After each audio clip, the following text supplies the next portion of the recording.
Hello guys, welcome back to GATE EC Chronicle channel.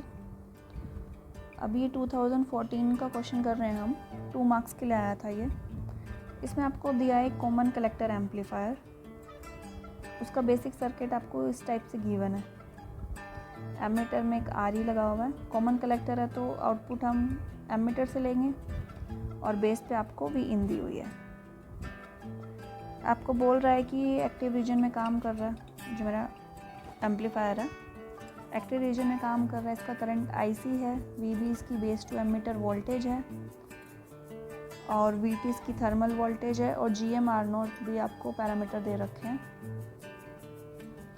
और बोल रहा है, और आपको इसने ना ऑप्शंस में 4 ऑप्शन दिए हैं।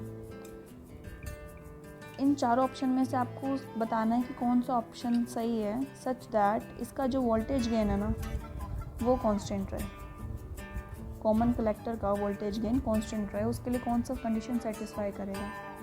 When GM-RE is less than 1, when IC-RE is much greater than VT, when GM-R0 is much greater than 1, when VB is much greater than 1। अब बात किसकी कर रहा है ये? यहाँ पे वोल्टेज गेन की बात कर रहा है। ठीक है, तो पहले हम इसका वोल्टेज गेन निकाल लें। वोल्टेज गेन के लिए हम इसका पाई मॉडल ड्रॉ करते हैं। जनरल हम पाई मॉडल में 2 ही पैरामीटर लेते हैं। एक यहाँ पे R पाई अप्रॉक्सीमेट जो हम ड्रॉ करते हैं, और एक यहाँ पे dependent current source that is beta IB। R0 जो रहता है इन्फिनिटी रहता है तो हम उसको ओपन मान के चलते हैं। ठीक है, अब इसके एमीटर पे आपको एक RE कनेक्टेड दे रखा है। यहाँ पे हमने RE लगा दिया, ग्राउंड से कनेक्टेड है। कलेक्टर भी आपका अगर सप्लाई से कनेक्टेड है तो DC से वो भी जाके ग्राउंड हो गया। सिमिलरली बेस पे इसने Vin दे रखा है, राइट। और RE से ये V आउटपुट ले रहा है, V0। ठीक है, अब हम निकालते हैं इसका voltage gain, that is V0 over VI। अब देखो यहाँ पे बीटा IB आ रहा है, यहाँ से करंट I भी जाता है। यहाँ पे क्या आ गया 1 प्लस बीटा IB, तो V0 को क्या लिख सकती हूँ मैं 1 प्लस बीटा IB, ये total current dot equivalent resistance RE। ठीक है, और VI को क्या लिख सकती हूँ मैं, इस पूरे लूप में लगाया हमने तो Vin क्या आ गया आपका IB dot R pi plus 1 plus beta of IB dot RE, right. और V0 ओवर VI क्या आ गया आपका, IB से IB cancel, this is 1 plus beta RE over R pi plus 1 plus beta RE।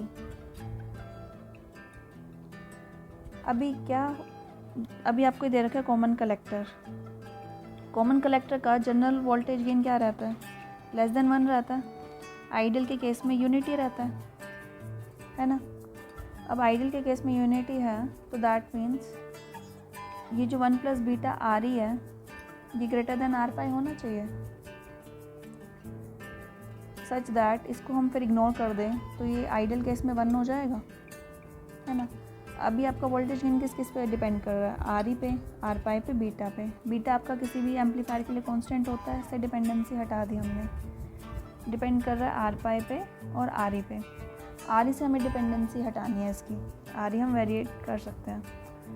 सो ये जब लेस देन 1 होगा, चलिए हमारा लेस देन 1 होता है, तो ये कंडीशन सेटिस्फाई कराने के लिए R pi must be less than 1 plus beta of RE।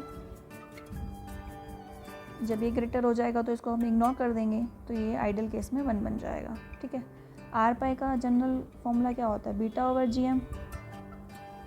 1 plus beta RE को क्या लिख सकती हूँ मैं, बीटा जनरली हमारा लार्ज रहता है, मोर देन 100, इसको मैंने अप्रोक्सीमेट कर दिया बीटा RE के। और GM को क्या लिख सकती हूँ मैं, IC over VT। So this comes out to be VT over IC must be less than beta, must be less than RE, right. So VT must be less than IC RE हो गया। एक तो ये condition satisfy होगी। Option check करते हैं हम, VT less than IC RE कोई ऑप्शन है, yes, option number B, VT is less than IC RE। So हमारा वोल्टेज गेन कांस्टेंट रखने के लिए ये कंडीशन हमारी सेटिस्फाई कर रही है। तो हमने क्या किया इस क्वेश्चन में, हमसे वोल्टेज गेन से रिगार्डिंग कुछ पूछा था, तो हमने जनरल एम्पलीफायर का एसी मॉडल ड्रा करके उसका वोल्टेज गेन निकाला। हमने देखा वो किसी चीज़ पे डिपेंड कर रहा है, और हमने कॉमन कलेक्टर की प्रॉपर्टी याद की, ये जनरली लेस देन 1 होता है। आइडियल के लिए इसमें यूनिटी होता है। यूनिटी तो तब होगा जब आर पाई बहुत ज़्यादा छोटा होगा 1 + बीटा आर से। जनरली हमारा आर पाई कंसिडरेबल रहता है तो वो लेस देन 1 आता है। आइडियल केस में आर पाई बहुत ज़्यादा कम होता है। सो प्रैक्टिकल केस के लिए R pi must be less than 1 + beta R E. R pi को बीटा बाई जी एम लिखा, ये कंडीशन हमने ड्रा कर ली। B T must be less than I C R E. So this is option number B and question number 67. Now let's move on to next question 68. This is the same common collector amplifier दे रखा है आपको। Collector and एक उसका VCC से connected है 12 volt से। ठीक, ये जा रहा है आपका कलेक्टर में, और एमीटर पे एक आपका RE कनेक्टेड है, और एक कैपेसिटर भी कनेक्टेड है C वैल्यू का, और उसके अकॉर्डिंग हम आउटपुट ले रहे हैं V0। ठीक है, और बेस पे आपका एक रेजिस्टेंस R1 कनेक्टेड है और एक R2 कनेक्टेड है। ये फिक्स्ड बाय सर्किट दिख रहा है आपको, R1 R2। एक यहाँ पे C है और एक यहाँ पे VI है। दोनों C की वैल्यू 1 माइक्रोफैरेड है।